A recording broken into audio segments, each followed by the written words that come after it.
All right, so number 5 in the problem set 1 is asking us to draw Lewis structures. So starting off, we have CH4, and the way that we're going to draw this is figuring out the valency of each of these and taking a guess at what that skeleton is going to look like. We're going to represent all of these atoms and each of the bonds and all lone pairs. So first off, looking at our periodic table, we can see that carbon has a valency of 4 going across and hydrogen a valency of 1. So what that tells me is that carbon is going to be in the center, and I'm going to guess this is going to look tetrahedral.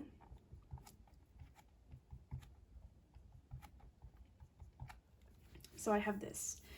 And now we ask ourselves if we have to represent any lone pairs or if we have broken the octet rule. And hydrogen only needs to share 2 electrons in order to be satisfied in the octet rule, and every other atom is going to have 8, which is why it's an octet rule. So for hydrogen, you can see the stick will represent 2 electrons, and there's 1, 2, 1, 2, 1, 2, 1, 2. And carbon, with its valency of 4, is contributing 4, and in total it's sharing with hydrogen to have 8 in total, 2, 4, 6, 8. So there is A.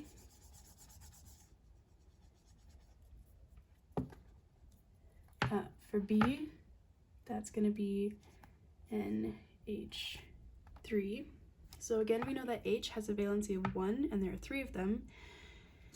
And nitrogen, if we look, 1, 2, 3, 4, 5, nitrogen is going to have a valency of 5.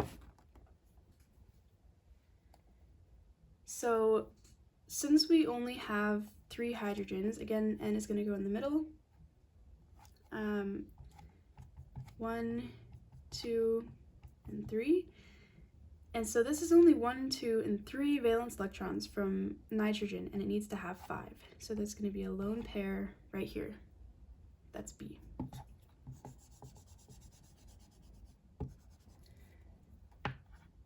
For C, we have NH4 plus, and this plus right here represents it's short an electron. That's a positive charge. So what I am gonna look at is formal charge with this one. You could think of it like sticks and stones, sticks being covalent bonds and stones being lone charges or lone pairs.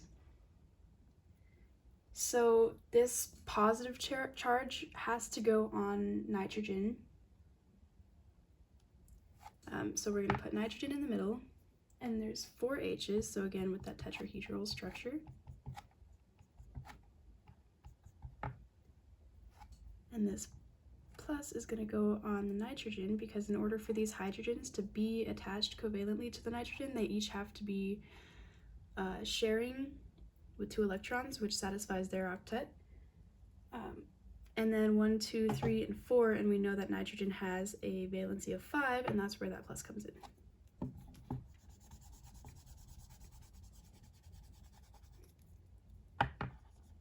All right, looking at D, we have H2O2.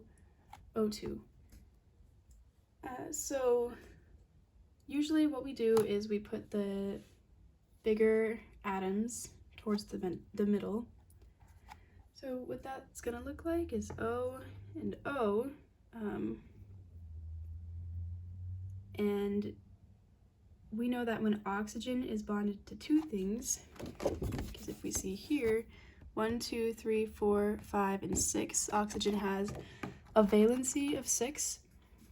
And now if it is going to be attached to 2 things, then it has to have lone pairs, and that'll be 2 pairs per oxygen in order to make up those valence electrons. And what that's going to do is push the hydrogens out of the way and make it look like this. And these 2 lone pairs satisfy the octet rule with 1, 2, 3, 4, 5, 6 valence electrons. Same thing here, 1, 2, 3, 4, 5, 6, and hydrogen contributing its 1.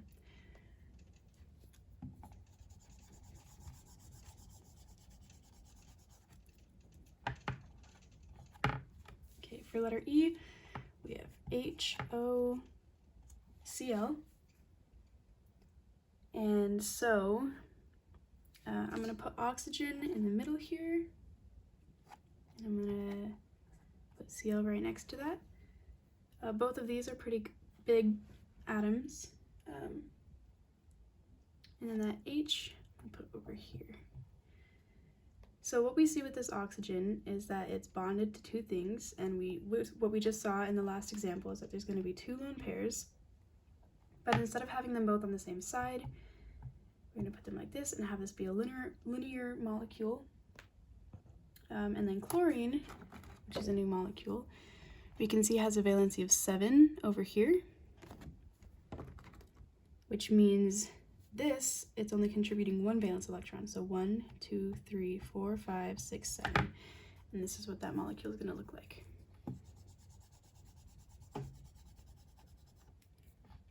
right, letter F. We have HSO4. So 1 H, 1 S, 4 oxygen. So I'm going to go ahead and put sulfur in the center and surround it by oxygens.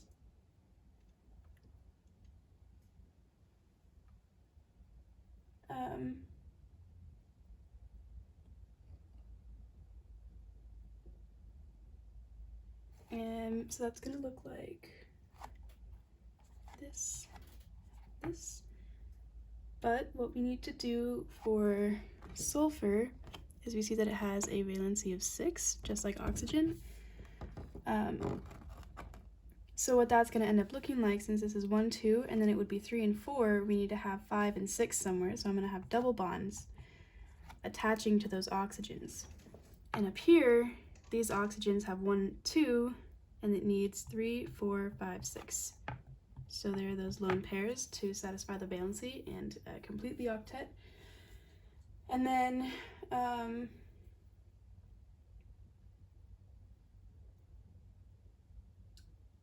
we're going to have I think this is supposed to be H2SO4. We're going to have a hydrogen attached to each of these oxygens. And again, this is attached to two things, so 1, 2, 3, 4, 5, 6, and same thing over here.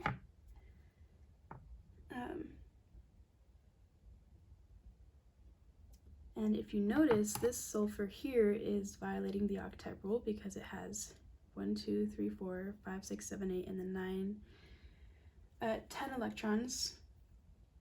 And that is okay because it's not a first row element. If you saw when we were looking, it's on this row, the second row here. So that violation is okay.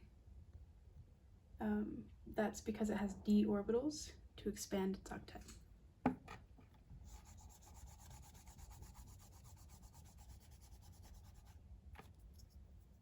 right.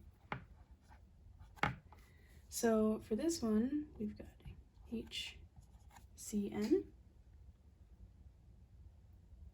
And I'm going to go ahead and put carbon in the middle, and that's going to bond to hydrogen.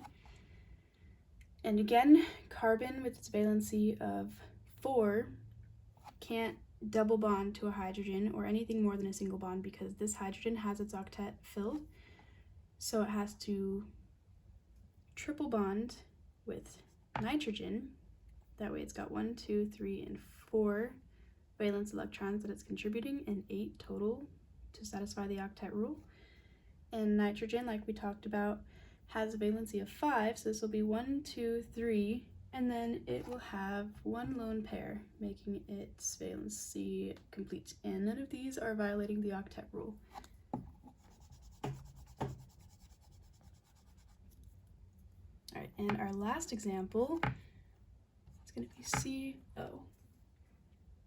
So carbon with its valency of 4 and oxygen with its valency of 6, this is kind of a tough one. We're actually going to triple bond this carbon to the oxygen, and then have a lone pair here, and they have to show up as pairs. So this is going to be a negative carboanion, and this oxygen is going to have a lone pair, and it's going to be positive. So 1, 2, 3, 4, 5, and then a positive charge indicating the missing electron, and 1, 2, 3, 4, 5, and a negative charge indicating the extra electron.